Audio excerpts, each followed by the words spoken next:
Lecture 4, Part 2. So marriage, kinship, and family, closely related to what I talked about in Part 1, that is gender and sexuality.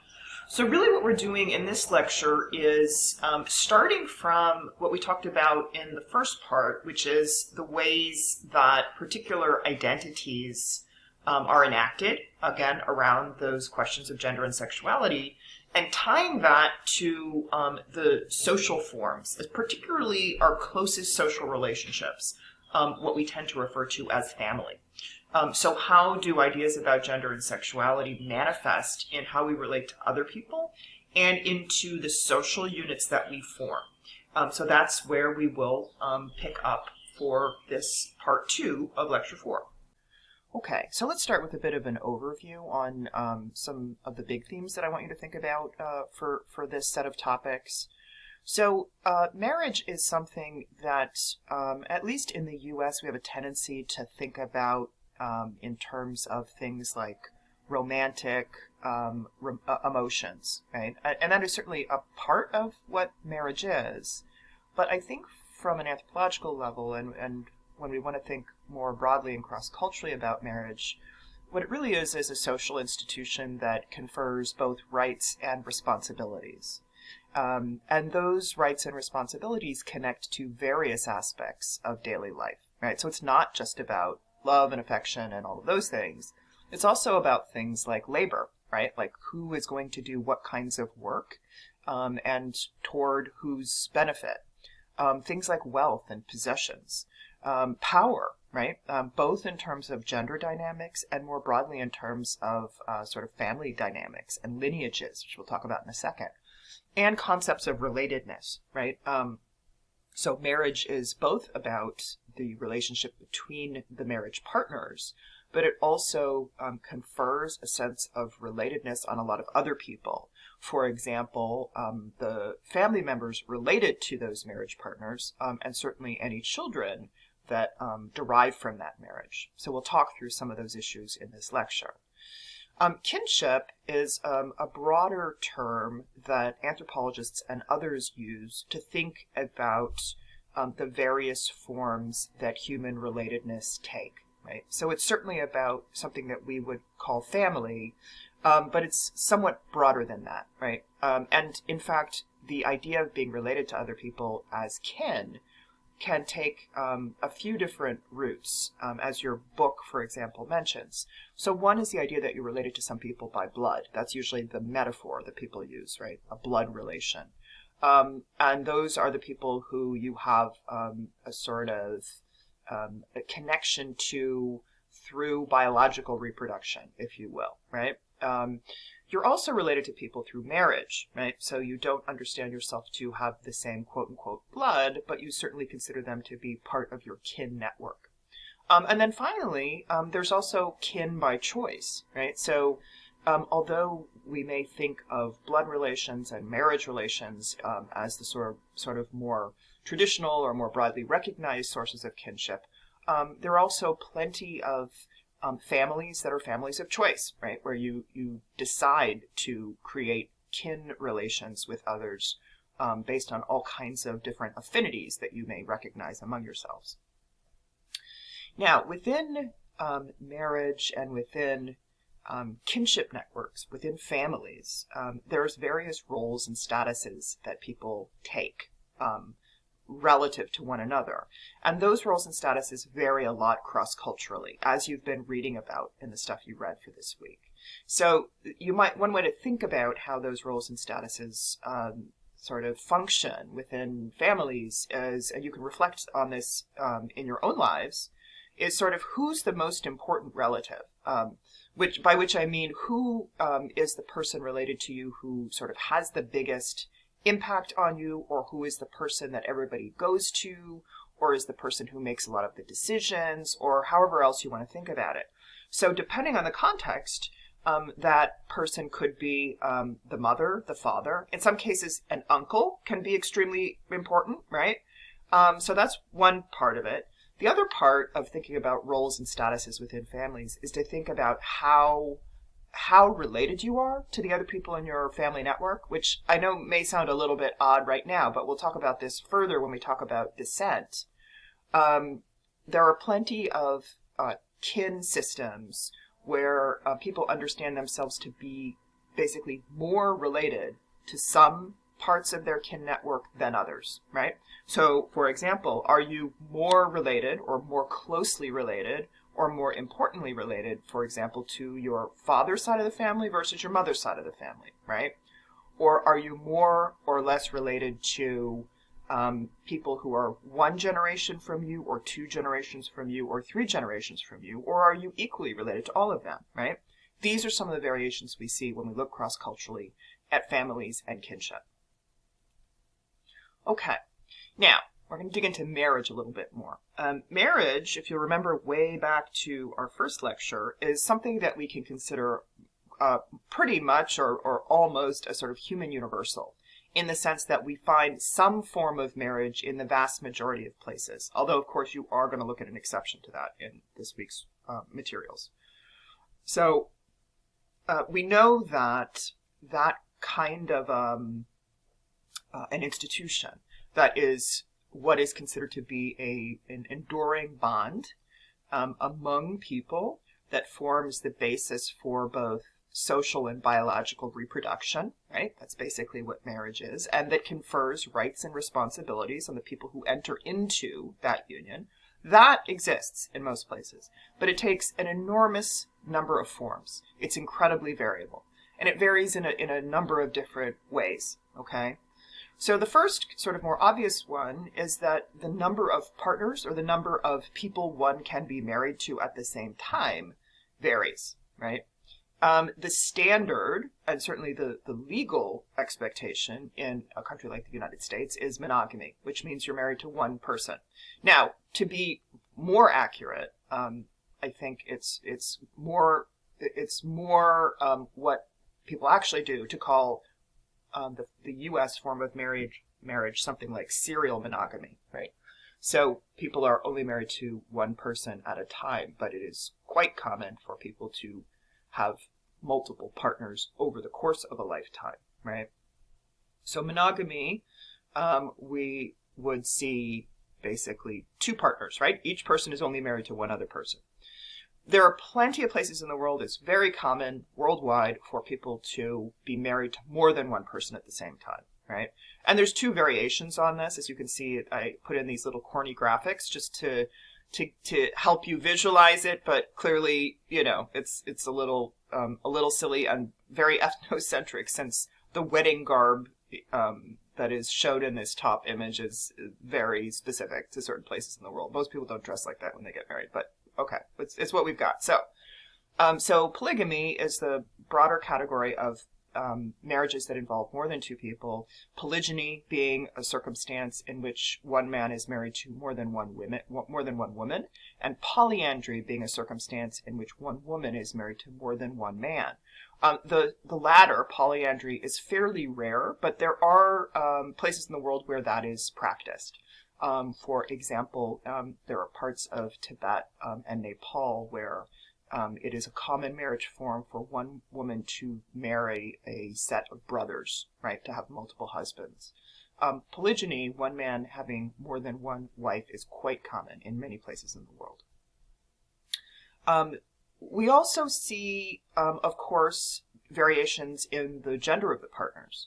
So the image on the bottom, certainly, as we know in the U.S., not only is it a form of marriage practiced for a long time, it is now a legal form of marriage for same-sex partners to wed. And as your book pointed out, same-sex partnerships, enduring partnerships, have taken place in many places in the world for a very long time, whether socially or formally recognized or not. So it certainly is one of the variations of marriage that we want to think about. And then a final sort of component or characteristic of marriage I want to point out is how related the marriage partners are or can be to people you are related to by blood, right? So we already talked in the previous slide about different sorts of relatedness. So consanguinal relationships are relationships by blood, affinal relationships or relationships by marriage. And different places in the world have different attitudes about how closely related those two forms can be. So these are some anthro terms that were used in your book. So in a context where endogamy is practiced, that means that you are expected to find marriage partners from within your kin network. Not very close within your kin network, right? So we're not talking about marrying a brother or sister, but there are contexts where, in fact, it is preferred to marry one of your cousins.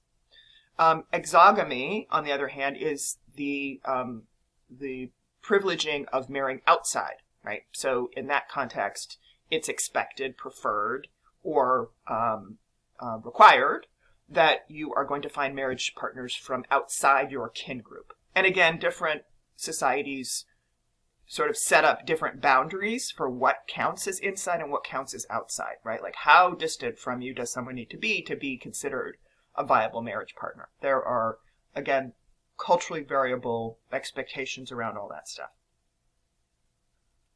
Okay. Some other points of variation in terms of marriage and family, right? And particularly how marriage then leads into concepts and practices around family and kin networks. One is residence. It's quite important in many places in the world where, for example, a newly married couple will reside, where they will locate themselves vis-a-vis the rest of their family. And there's a few different sort of variations on this that anthropologists have noted as important. So a neo-local, and think about like the origins of the word, right? Neo, new, local, location, right? This will make it easy to remember. So in a neo-local pattern, then the newly married couple would be expected to basically sort of set off on their own and find their own place to live. Not to live, for example, with either one or the other sets of parents, right? Or not to locate themselves close to the family of either partner. It's neo-local. So, go off and find your own house somewhere else, right? Whereas a patrilocal or matrilocal system, and again, I will say this is a gendered system that also assumes a heterosexual couple, right? So there is that sort of lack of recognition of same-sex marriage built into this terminology, right? So anthropology, like every other scholarly discipline, has a history that is not always up to date. So we need to sort of bear that in mind, right? Because it doesn't make a lot of sense, for example, for a same-sex couple to think in these terms, right? But so the patrilocal residence pattern, again, assuming here, which is, making an ass out of you and me, but we're still going to assume a heterosexual couple would mean that a patrilocal system is one in which it is expected that the newly married couple will live near the groom's family, right? Near or with the groom's family.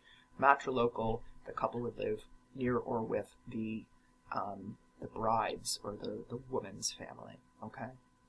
So again, you may think, well, who cares where they live?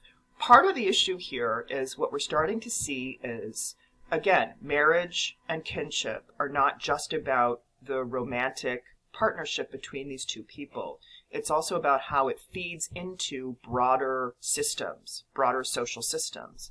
And those social systems are not just concerned with family affection and love and romance and all of that. They're also concerned with things like work, right?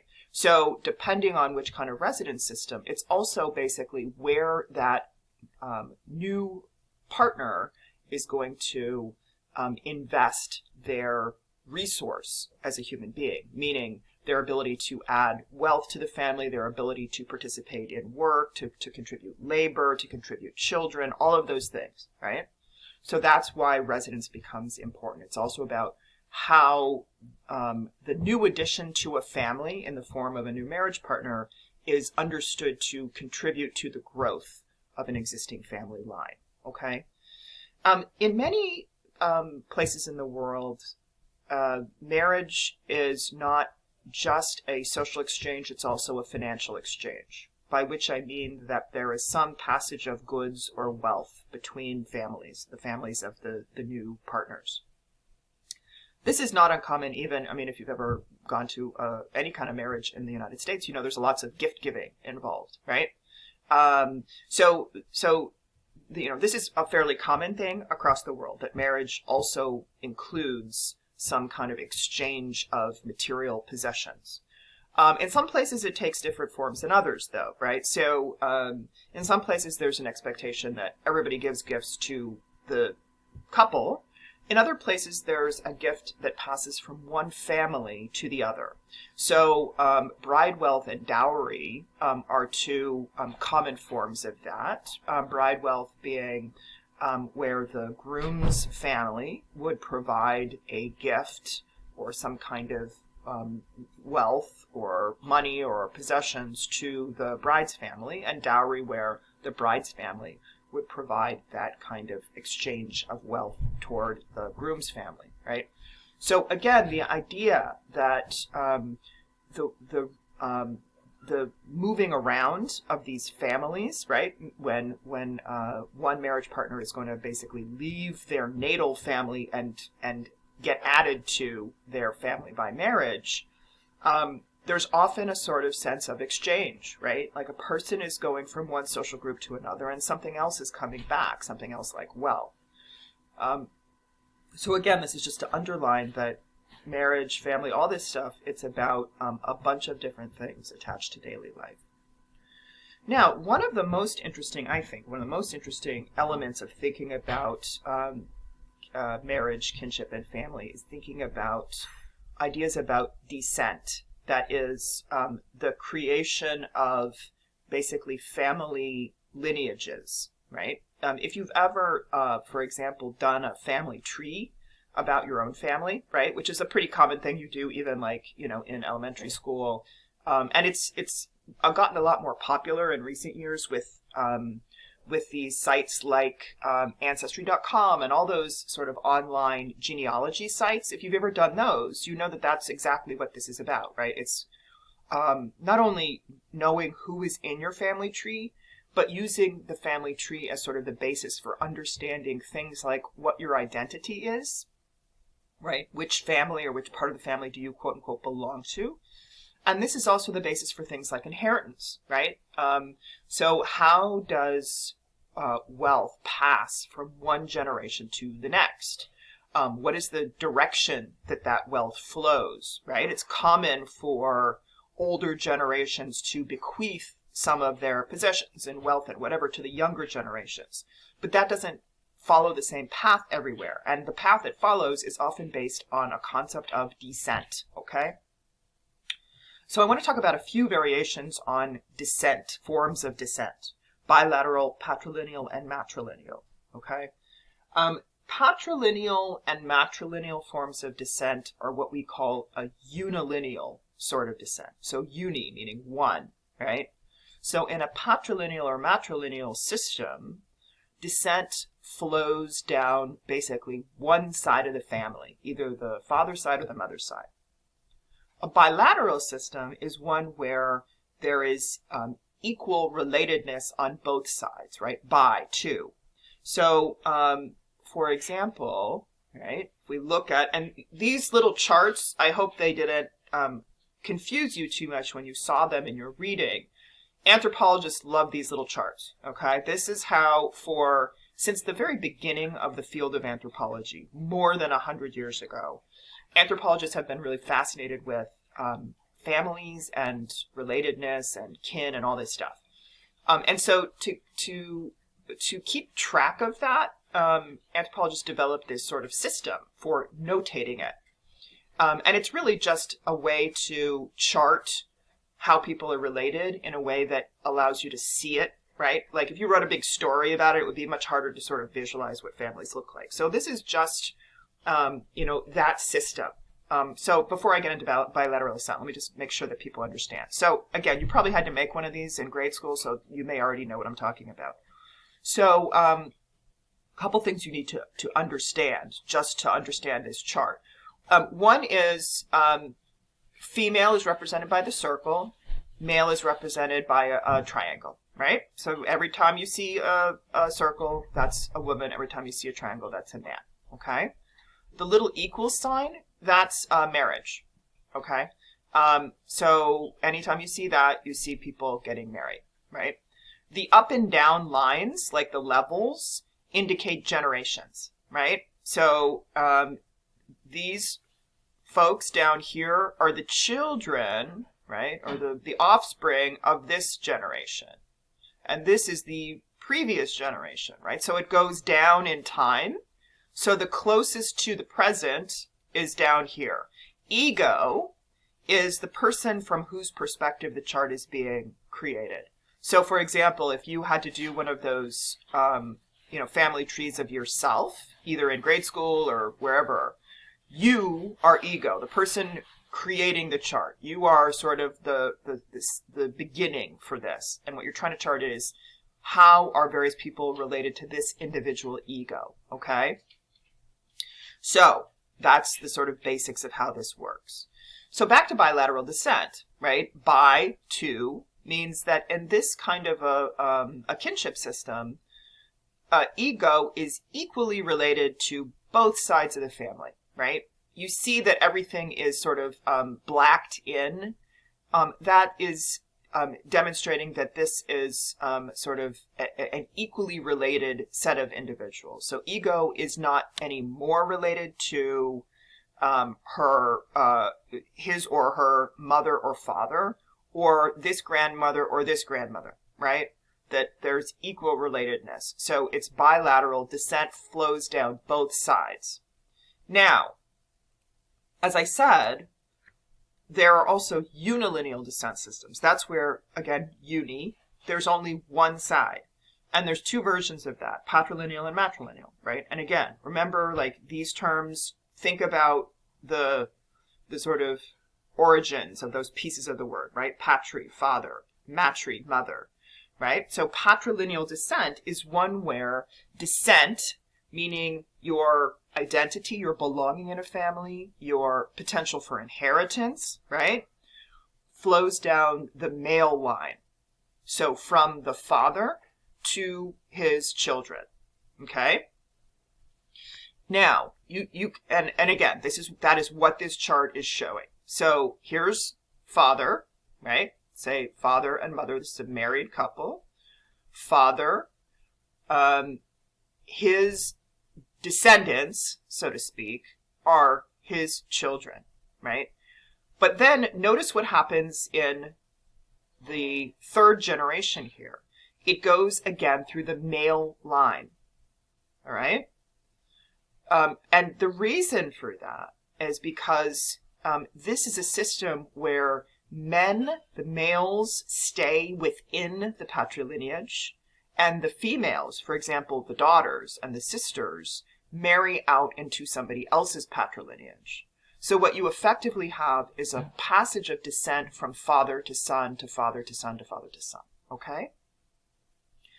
That's not the only unilineal descent system. We also have matrilineal descent, where descent is passed from a mother to her children, right? And parallel to what I just described for the patrilineal system, the most important relationships are from mother to daughter, mother to daughter to mother to daughter to mother to daughter, right? Now, an important point that your book makes is that is not the same. A matrilineal system is not the same as saying matriarchal. So in other words, it doesn't mean that women have all the power. It does mean that women control certain resources way more than men, right? And there is a certain power in that. But there are men in a matrilineal system who are really important. It's just the question is which men. So back to our system here. So here's the mother, right? Remember, this is a couple, and circle is the woman, right? So from a mother to her children.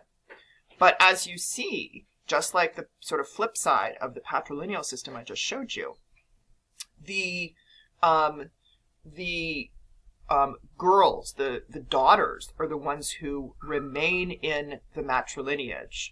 The sons are going to marry out, right, for the most part. So the most important relationship is mother to daughter. The men who are important are not, for example, the father, right? For a child, the most important man is the uncle, the mother's brother, all right? Because he is also connected to that same matrilineage. So again, this is back to those original questions that I asked you in terms of thinking about descent, right? In different cultural contexts, different relatives in a network play different roles, right? So in some places, one's father is the most important or most influential man. In other places, particularly in places that follow matrilineal descent, your uncle might be the most important man in your family. Okay, final thing, I just wanted to leave you with sort of a thought exercise, because we've already reflected on the fact that marriage is about a lot more than just romantic love, and one of the things it's about is work. And I also think one of the things that happens when I talk with students about marriage and family is the ways that people marry and live in families elsewhere in the world can seem really different. And it's important to also just reflect on all these issues in your home family, right? In the family you grew up in or the family you have married into. And one of the places we can really think about that, I think, in U.S. society is in terms of the relationship between marriage and work, particularly household work. Most people in the U.S. work outside of the home, right? Many do. So there's this sort of combination of kinds of tasks that many Americans need to deal with. That's whatever you do at your job and maintaining the household. And one thing that has continued to be a part of expectations in American households is the sort of gender division of labor. Who does the housework, right? If everybody's going to go out and work at their job for most of the day, right? Who is expected to find the time to squeeze in the work of doing the laundry, doing the dishes, mopping the floor, all those different things, right? Cleaning, house care, shopping, all that stuff. And I think thinking about how that kind of work gets meted out to different members of the household and how or whether who does that work has changed over time is a really interesting way to think about American families, right? And about American kinship systems. So certainly we know there was an expectation in the past, for example, we can go back to the mid-20th century where it was absolutely expected that the female members of the household would do most, if not all, of that kind of housework, that domestic labor. That has shifted some over time, although if you look at even polling data from right now, you'll find that lots of people say that women still bear the brunt of that work, do the majority of that work, even if they are working full-time. So reflect on this in your own household, right? And you can reflect on the household you grew up in. If you have since married or live in a different household, reflect on what's the same or what's different? Has it changed over time? And what, if anything, does this tell us about that relationship between gender, family, and work?